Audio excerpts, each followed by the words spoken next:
Good morning, guys. Today I'm going to be kind of working on the Runabout from Deep Space Nine. A wonderful kit. I love Deep Space Nine and I love the Runabout, so I'm very excited to work on this. Now, what a lot of people talk about on this model is that it doesn't have an interior. That you've got all of this wonderful open space. You've got big windows to see into where a cockpit would be. You've got big windows into the back. But there's no interior. So I'm going to show you how we can kind of put in some detail in there pretty easily, pretty inexpensively. I don't really fault the kit for not having an interior. The studio model just had black windows. So if you don't want to do anything on the inside, just take those clear parts, spray them glossy black.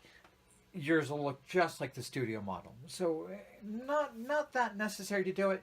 But I have fun building, and I think building an interior for the Runabout will be fun. So I'm going to do it not necessarily because it needs it, but because it's fun to build one. So, and one thing I want to show you is if you just want a little bit of detail in that cockpit, real inexpensive option for you is Squadron Products True Details. They make all sorts of 1/72 seats. The ones I picked were Soviet ejection seats, just because they fit real well in a cockpit. They make all these for the aircraft builders. So what I've done is I took those Soviet aircraft seats and I sanded them off. I sanded off all of the seat belts and ejection gear, kind of smoothed them out a bit. And then I kind of used a little file just to kind of get those little grooves to kind of make a few of the little cushion details in that model. So that was about $5, $5.99, and it gives me a couple really great seats that I can just put in that cockpit. So if you just want something to provide a little bit of detail in your model, you can pick those up, just put them behind those little windshields, and you'll be fine. What I want to do is I want to kind of build up a lot of that cockpit. So we're going to be kind of laying down a floor in the front and a floor in the back to make that lounge. Those are just styrene pieces cut out, and those are available in almost every hobby shop. Very inexpensive. What I'm going to be using today is I've got evergreen styrene sheet, and it ran me about $4, and it came with 3 sheets, a real thin one, kind of a medium, and a thick one.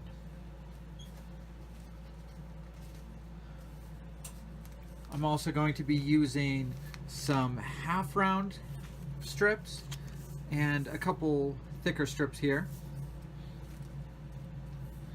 and then 1mm by 1mm strips as well. Those strips run about $3 a pack, so I'm up about $4 for the sheets, about $9 for all the strips, maybe another $6 for the ejection seats. I'm under $20, and I'm not even going to come close to using all of these supplies. I'm going to have tons of those left over for other things.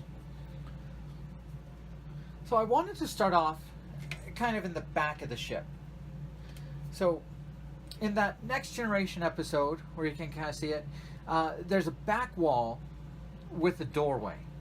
So I'm starting off just kind of with that back wall, just cut out styrene strip, and I'm going to make a door to go behind it. And I like to use layers of styrene because it provides depth, it provides detail. You can kind of see that you're not just looking at a flat sheet. Now, watching that film, the doorway actually has kind of these cross beams going across it. So I'm just going to take my 1mm by 1mm strips, and I'm going to start building those on the doorway. Now they're going to be a little bit long now, and I'm going to trim them before we get them in. That's going to be my center beam. Now these other ones go on an angle, so I'm going to start trimming my styrene just about at a 45-degree angle.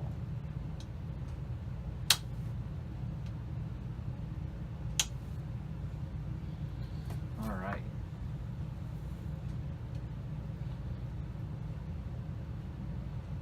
And now just going to start positioning those in kind of that little star shape that they are on that back wall, on that back half. All right, now we've got those positioned. The glue I like the most is Tamiya Extra Thin. Looks like that bottle's running a little low. And this is a great one. You just kind of touch it to it. It gets sucked underneath the plastic and glues down very securely. So I'm going to start by that middle one.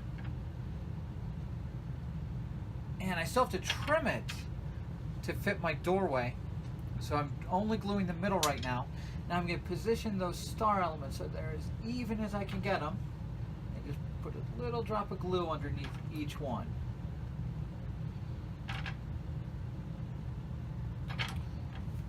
This will actually melt the plastic.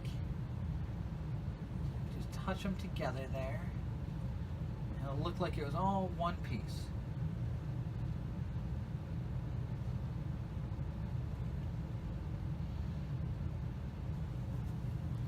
All right. Now while the glue is still a little wet, I'm going to trim it along my outline.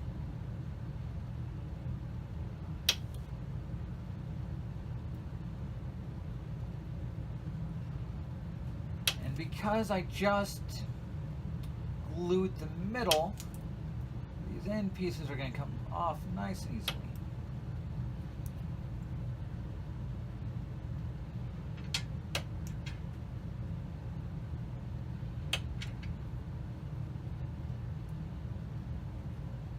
Okay. So that's kind of the hatch. It's going to fit in my doorway. It's going to fit right behind it like that. And then, as you watch the TNG episode, that back wall looks like it may have other blast doors that come across and a lot of layers here. So I've already started by cutting out another layer to go in front of it. And just like I did before, I used that 1mm strip to kind of add those cross beams and those diagonal beams that are going to go across it. I'm going to sandwich all these together. So I'm going to we're going to start off with the doorway, or the door. It's going to go behind the doorway. And then the cross beams are going to go in front. And that's going to be kind of our stacked up back wall. And you can see that's just sheets of styrene, strips of styrene, but it looks like it has a great amount of detail because of the kind of the way we've layered it upon it. So that's our back wall. Okay, so now we've glued our door behind our back wall. We've added this front part, which has kind of those blast door details and the cross beams. So we've got kind of our back wall. So that's going to be what you see if you stare all the way in. Now, in the Next Generation episode, this was a separate section right here with another wall in front of it. And there were sleeping compartments in here. We're not going to be able to see any of those through the windows, but this extra wall is a detail you should have. And I built it exactly the same way. I cut a piece of strip styrene in this shape. Then I used that 1mm by 1mm strip to kind of add these cross-hatching details here. Then I took some rectangular parts just to give it a brace to hold it upright. And that's going to fit in right there. So that's going to provide almost all of the detail that you see when you look towards the back of the Runabout.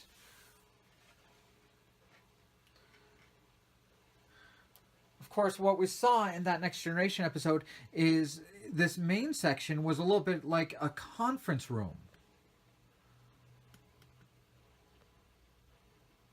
There was a conference table.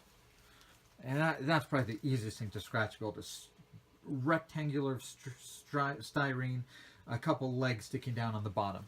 And then there were 4 chairs for, I believe, Picard and Troy and Data. It might have been Ensign Rowe in that episode, maybe. But there were 4 little conference room chairs. These conference room chairs were probably the hardest thing to scratch build.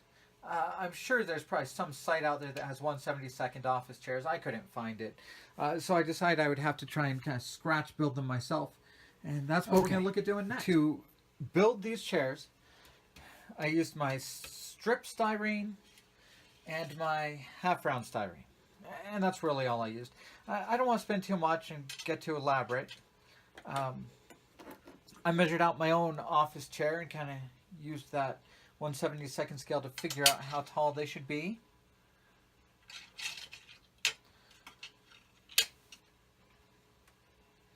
These old brass calipers.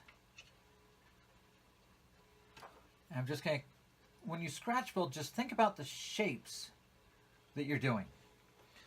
A chair is really just a chair back, a chair seat, legs and arms. So this long piece, that's going to be my chair back. And honestly, I might have gone a little small there. Yep. Okay, a little bit longer of a back. That's all right. We're going to make that the chair bottom. So we've got our chair back, our chair bottom. And I'm just going to change that up from being just a square. You can make it just a little bit of an angled seat here.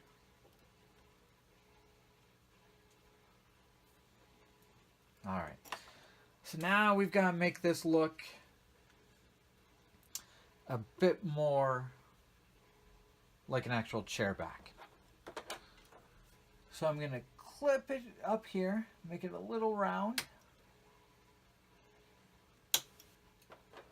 And I'm going to use my files to just kind of round this out.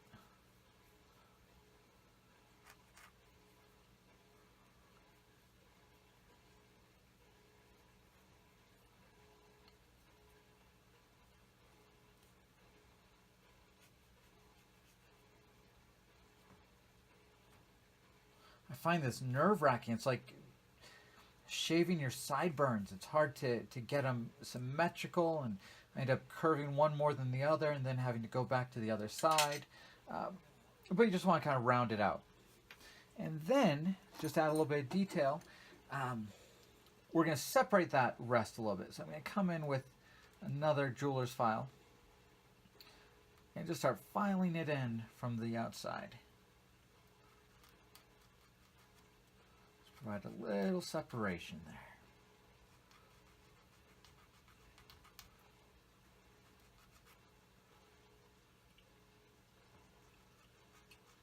Now we're getting something that looks a little bit more like a chair back. And then what I want to do next is just add some scribed marks here.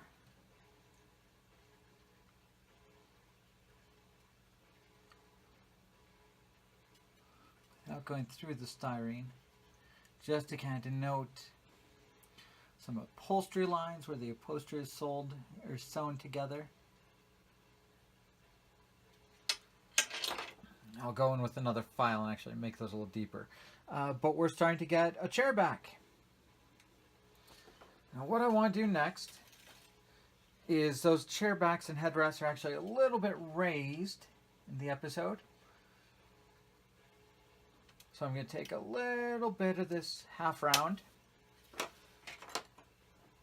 We're going to glue it to the top of that headrest. Tiny bit of glue.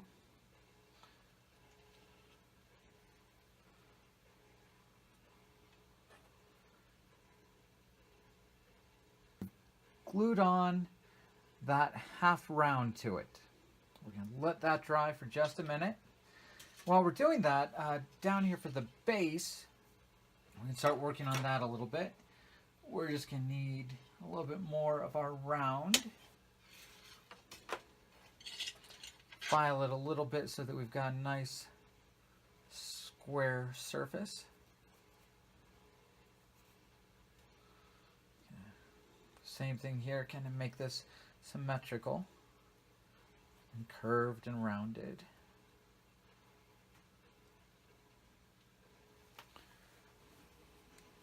All right, so we've let the glue dry on the headrest we're building. We're going to trim that and kind of make it match the styrene piece. And we've also glued kind of the chair legs to the bottom of the seat here.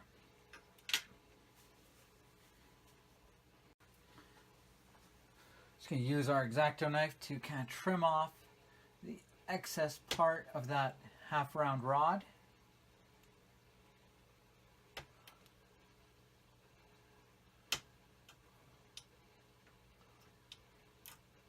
then we're going to go back to our jeweler's files, and we're going to file that round and make it match the shape that we have below. It's also a little thick, so we're going to file it down so it's a little flatter. Okay. All right. Okay, so now we're kind of really making progress on that chair back. We've got a headrest up there. We've got some lines scribed in kind of for the upholstery. That's going to be a chair back, and that's pretty small. We'll clean up kind of all those filing marks you see there, but also with a little coat of paint, that'll look a lot better too. Next, we're going to gluing it to the bottom of the chair. Now, we don't want it right at a 90-degree angle. That'd be a pretty uncomfortable chair. So we're going to tilt it a little bit, and I'm going to use my file to just angle that edge instead of having it a straight edge. Almost did the wrong direction there. Once I have it kind of angled and beveled, see if I can get in shot here, then we'll be able to kind of glue it at a nice angle there. We're just going to use that Tamiya extra thin to get that surface glued.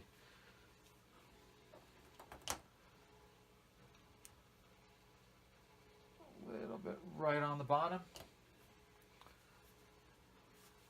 And get those glued together.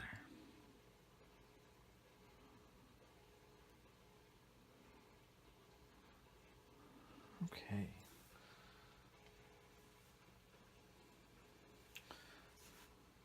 You can see we've got the start of a good chair. A little bit of extra filings there.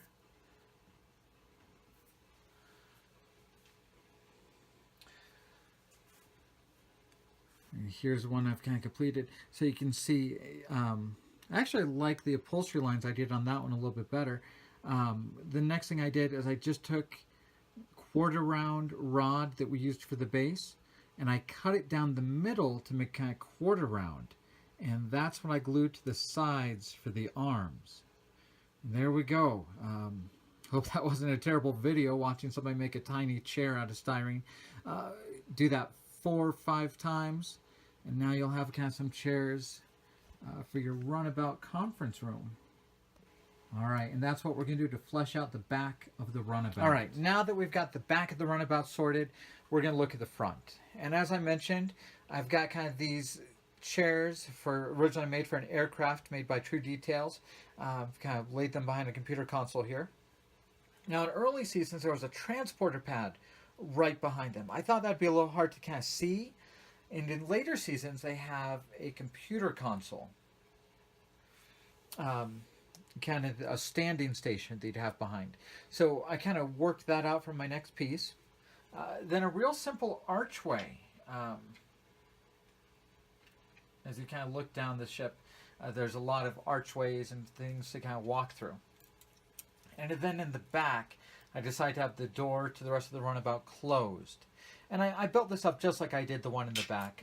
Kind of a back wall piece of styrene, a doorway behind it with those cross beams, and a layered piece in front kind of for those blast doors to kind of close up on it. Which I think is kind of fun.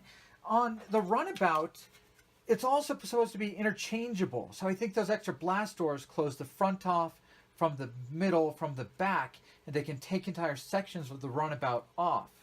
So I think that's why you have kind of your hatchway door and then these blast doors that come in from the sides. So we're going to get all that glued in place, and then we'll kind of start painting it. And then I just wanted to show this computer console. Once again, you know, when you start scratch building, just look at the basic shapes you're trying to go for. I had this kind of center section here, kind of an L shape for the computer panels. It was real easy, just 2 pieces of styrene glued together at an angle. Next we had these circular sections, so I just took a strip of styrene, used my file to curve it down into a circle, and I cut it in half down the middle, then glued it to each side. Down here, once again, I was being fairly cheap, so I just kind of sandwiched a couple 1mm strips together. I think I put 4 of them together to make that middle section, and then I stuck my half-round sheets to either side of it to make kind of the oval circle, and made that kind of the base, glued it all together. and then just triangles down at the bottom to kind of hold it to the floor.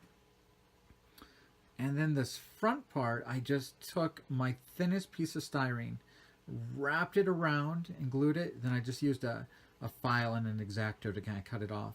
And there's a neat little computer station for us, which is going to go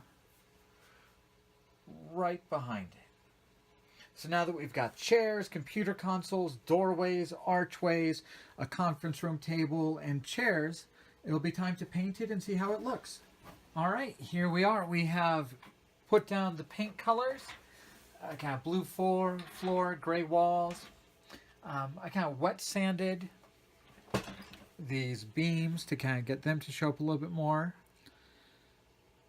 We won't be able to see too much, so it's fine to have a lot of contrast because you won't be able to see much. That contrast will help kind of show what you've got going on in the Runabout. So now we're just going to kind of set it up and take a look at how it looks through those windows. Put a temporary light in to kind of illuminate that interior. To give you an idea of how much you can actually see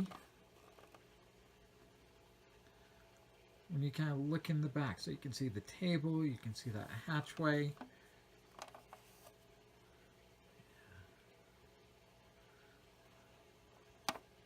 And I'm pretty happy with that. If I go up to the model and kind of look in, I'm glad that I'll be able to see something inside of it.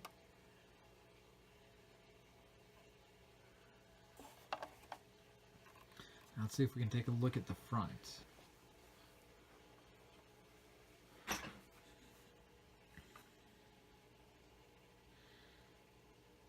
Alright, so here's the front. You definitely see those cockpit seats. I haven't glued those down yet because I really want to get those positioned right so they sit well in the window. Here it is without those cockpit seats. So once again, we can kind of see through to the hatch in the back. We can see that computer console. We can see some of the structure. All right, once again, I'm pretty happy with that. Kind of changes it from kind of being a hollow model to kind of being able to see kind of the set inside. So once again, if you're wondering about the Runabout, wondering if you can put an interior in it, yes, you absolutely can. You can scratch build an interior. It's nothing to be worried about. It's really something, grab some styrene, grab an X-Acto, have fun with it. I'd like to thank everybody once again for watching and remind you there's a great forum out there, allscaletrek.com. We've got all sorts of builds, every scale as the name implies. We've got big 1/350th scale ships, lots of 1/2500th scale ships, a really great community for anybody out there who's interested in Star Trek models. So we'll see you around.